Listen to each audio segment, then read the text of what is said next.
Hey everybody out there on YouTube, my name is Gabe Pacheco and I'm trying a new experiment with a vlog.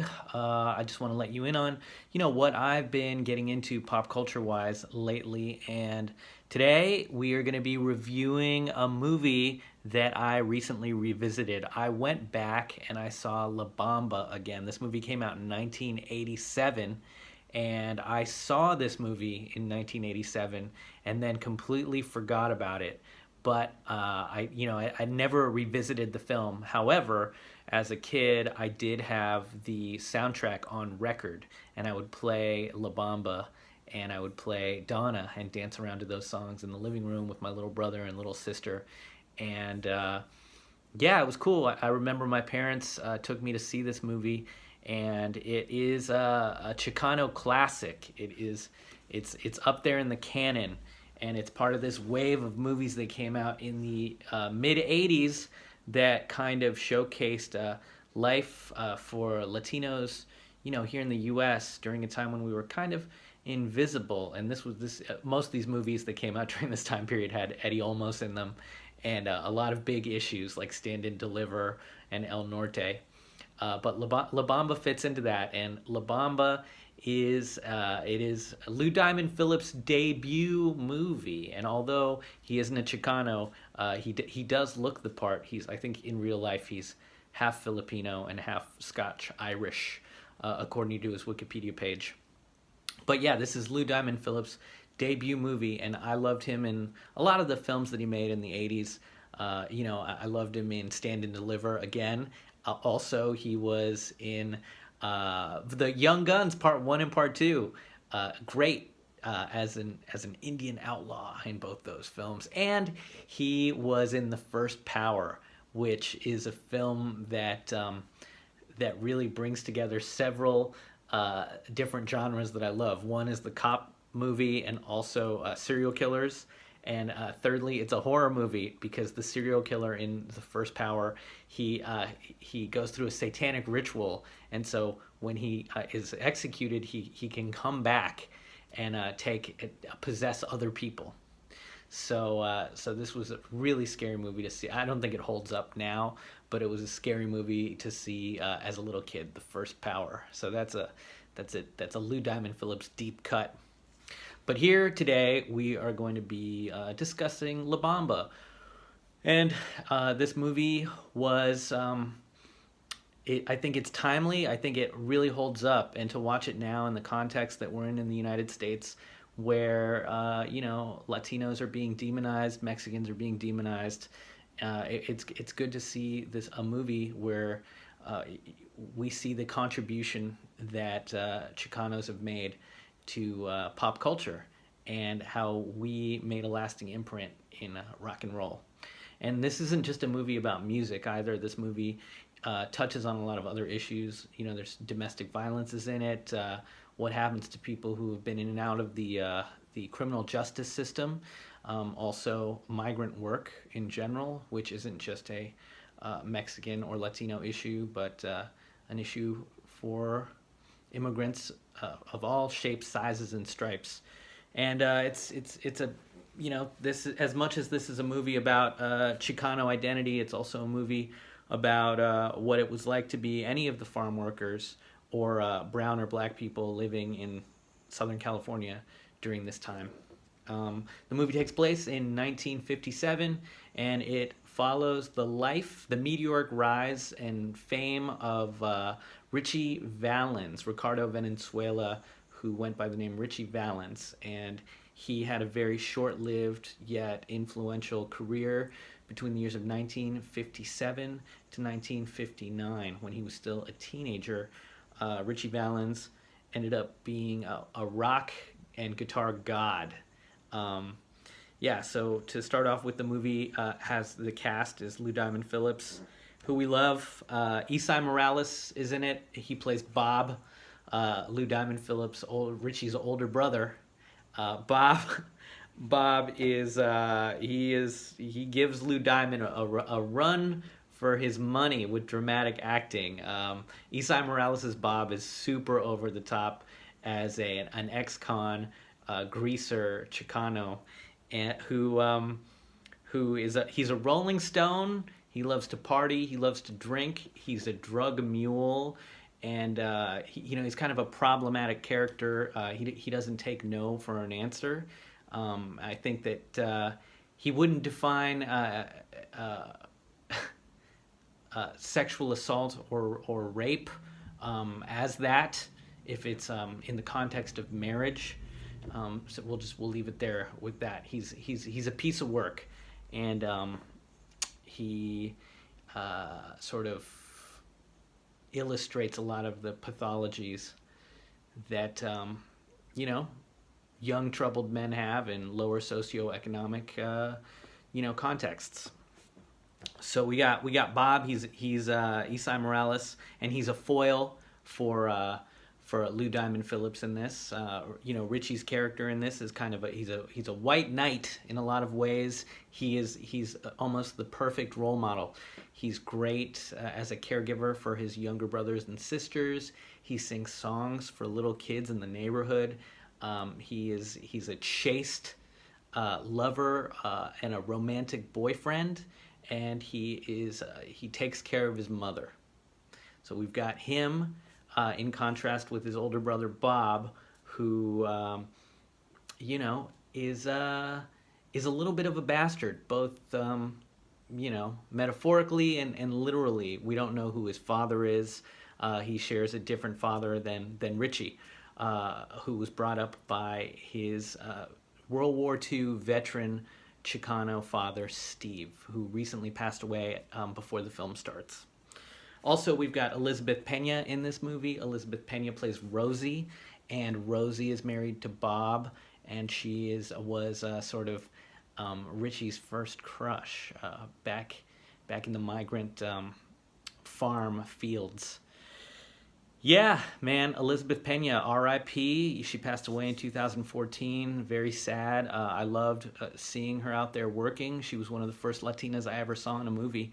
And the two most memorable performances for me were her playing a maid in Down and Out in Beverly Hills, and then she was also in Rush Hour. So great haircut in Rush Hour. Loved her in that movie. I'm sure that she had better performances acting in other films, but those are the two that I remember her from. Also, we've got Joe Pantoliano. He's in this. Yeah, man, Ralphie Cifaretti is killing it in this movie, and this is a unique film for Joe because in this movie he plays, I'd say, a pretty good guy. He plays Richie's manager, and he's the white guy that discovers Richie and records him.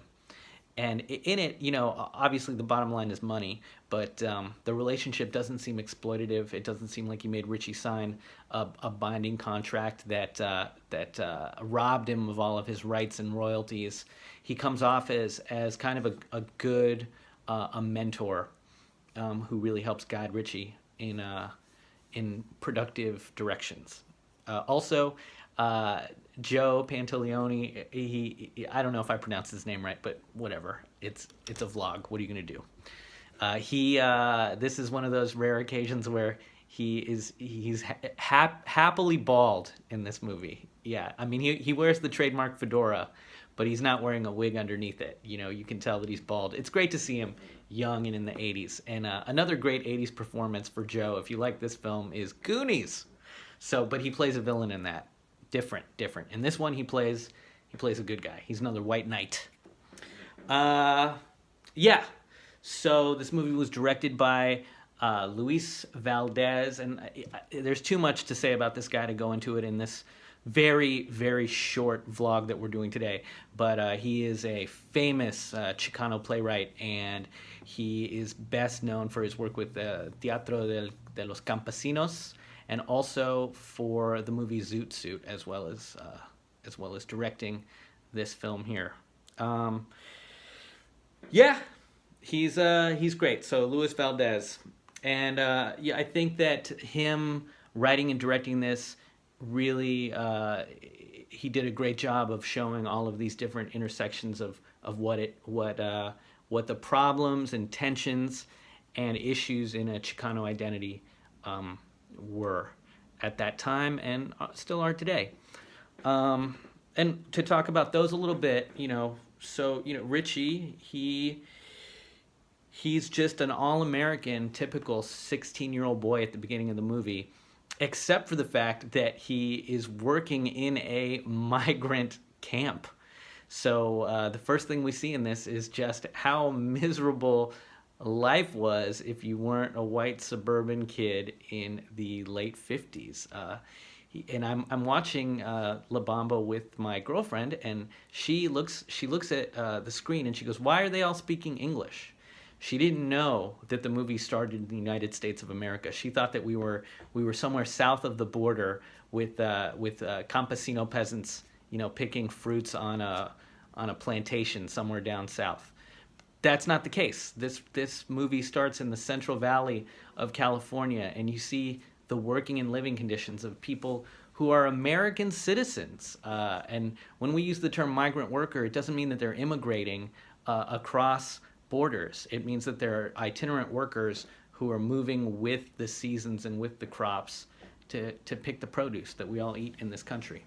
And California, outside of Los Angeles and San Francisco, is the breadbasket. The Central Valley is where we get so much of the produce and fruit and wine, all the wine, baby. Check out the movie Sideways. So, the wine in the U.S. comes from California, and so do the avocados and the oranges and all that good stuff. So that's where Richie and his family are at the beginning of this film. They live in a little shack, and they're moving around. They're taking showers outside with the whole community watching. There's little kids. They hang out above the big water tanks, and they stare down at the people who are just trying to get the dirt and the grime and the pesticides off their bodies before they go and they have their dinner, their early dinner, and then they sing songs by campfire, and then they wake up and they do it again the next day. So the movie starts with Richie and his whole family, and they're picking fruit, and then boom, Bob shows up, the wild one, in a leather jacket. He's got his Harley Davidson. He's been out of jail for about a year. He saved up money to go and pick up his family and take them off to go live in a shack, but somewhere at least close to the affluent suburbs outside of Los Angeles. Pacoima, that's where they're going. So Bob has actually he's done a pretty good job. He's helped get them out of their job being migrant workers. And this is how bad it is that Rosie, played by Elisabeth Pena, she's not related to the family. She's not affiliated. Her whole family is still there, and she hops on the back of Bob's Harley and goes off with the Valenzuela family because, hey, might as well take a shot and gamble on whatever life this dude on a Harley is going to give you than stick around and pick fruits in the Central Valley. Am I right? I loved this film. There's like other cool things in it. Just seeing what garage rock means. I've heard that term before. I was like, oh, that's a garage rock band. But then in La Bamba, you get to see, oh, they actually just did play in garages. All right. So pretty cool. Garage rock because of garages. We also see Richie auditioning to join the Silhouettes, and the Silhouettes is a garage rock band run by Rudy Castro. He's the band leader. Fuck that guy. He is terrible singer, and kind of a bully and a prima donna. And it's really fun to see him get his just desserts. And when you look at the Silhouettes, the band, you see how multicultural they are. And it really reflects the working class of California at that time. You've got a Filipino guy, you've got someone who seems like maybe he's African American, or he could be Afro Latino, and you've also got a Filipino in the band. So the Silhouettes is a very brown and proud band, and I guess it helps reinterpret that. I guess the dominant view that rock and roll is sort of this is a fusion between white country and black R&B, and really it's a lot more complicated than that, and there were a lot more ingredients thrown into the mix, more flavors. Cool scenes. Cool scenes. Let's talk about the cool scenes in this movie. One of the best scenes is Richie's first gig, and his mom helps get it for him, which is pretty cool, pretty badass for a mom to be your manager. And she gets him to play in a country music venue. It's like a honky tonk bar that his dad Steve used to go drink at, and Richie knows how to read a crowd. He sees that the audience is made up of a bunch of shit kicker cowboys, so he starts playing a couple country hits for them out of Texas, and they love it. So they're great showmen. A good showman knows how to read the crowd and adapt. Another great scene in the film is his first real paying gig at the VFW, and this scene's inspiring for anybody that wants to get into show business and put on an event. It's all about the promotion. You see that Richie's brother Bob, he goes out and he gets all the Hell's Angels and dudes with Harleys to hand out flyers, and Richie's mom, she gets on an ice cream truck, and as the ice cream truck is going through the neighborhood, she's got a bullhorn and she's handing out flyers and announcing that the show's going to happen. So that's badass. And then the VFW, it's just filled with people from all walks of life who come to check out the show. You got college kids, you got the vatos from the neighborhood, you got the Mexican families, you got kids, and then you got Bob and all of his ruffians who show up. And Bob's great, man. I love Bob. He is Isai Morales perfectly embodies a self-sabotaging, jealous sibling.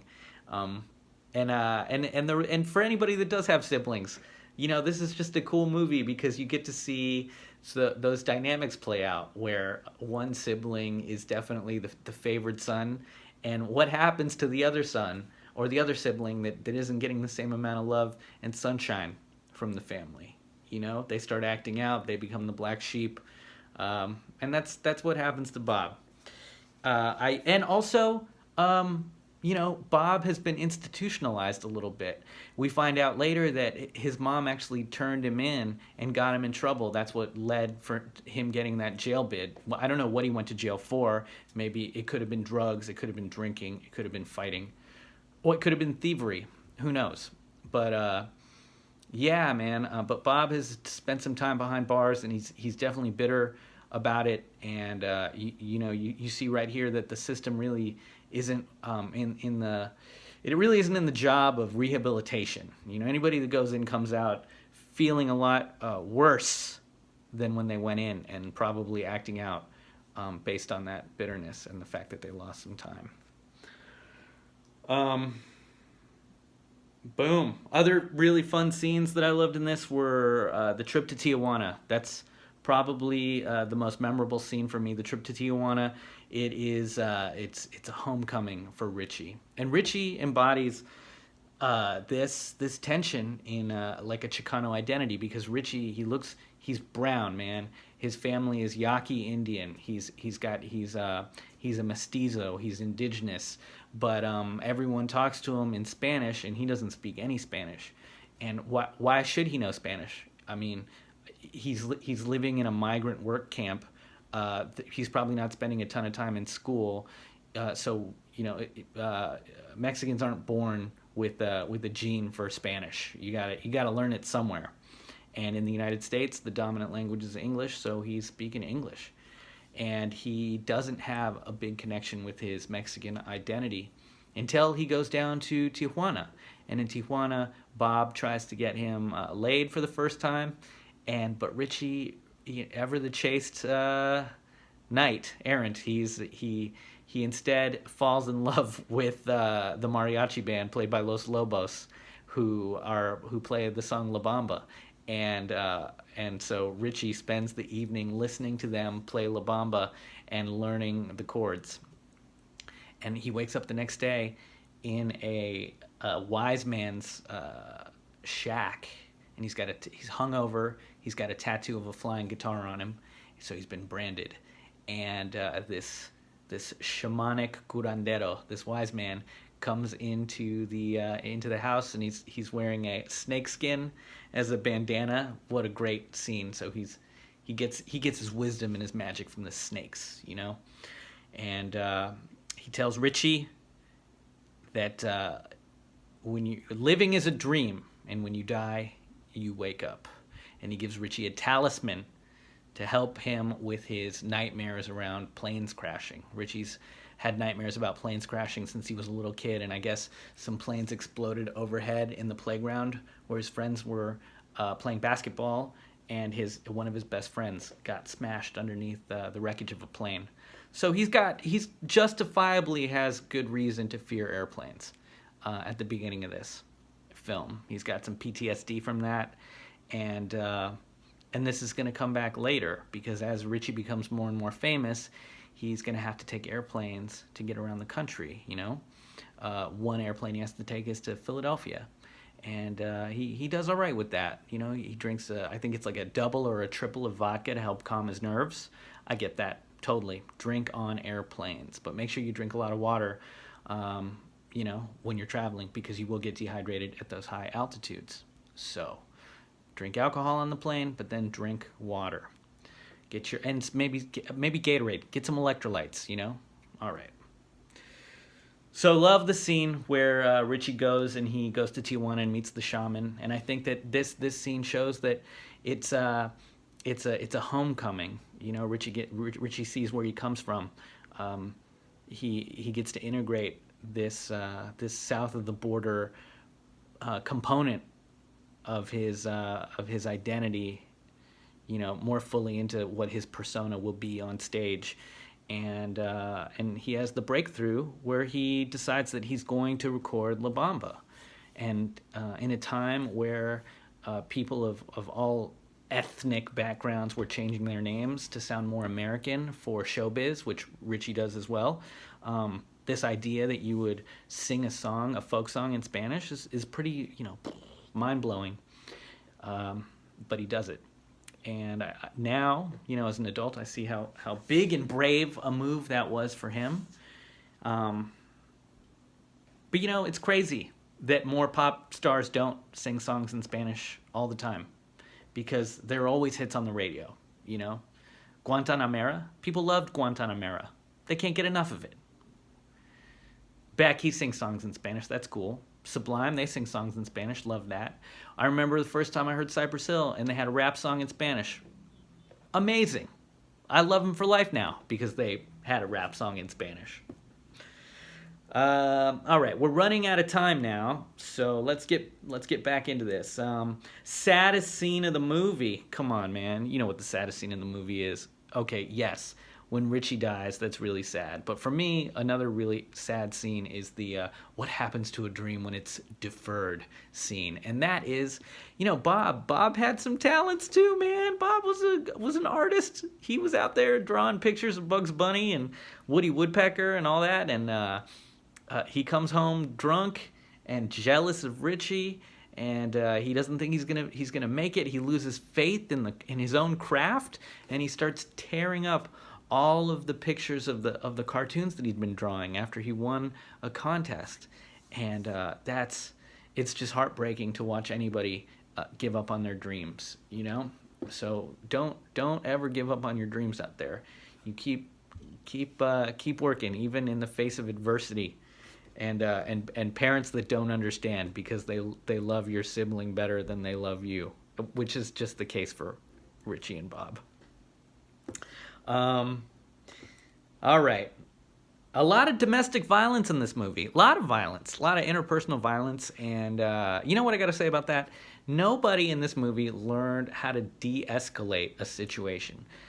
It is so important to, you know, sharpen up your communication skills. And if you know that someone's looking for a fight, hey, there's two ways that this can go. You can either keep upping the ante and pushing them further into a place where you're going to come to fisticuffs, or you can try to calm everything down.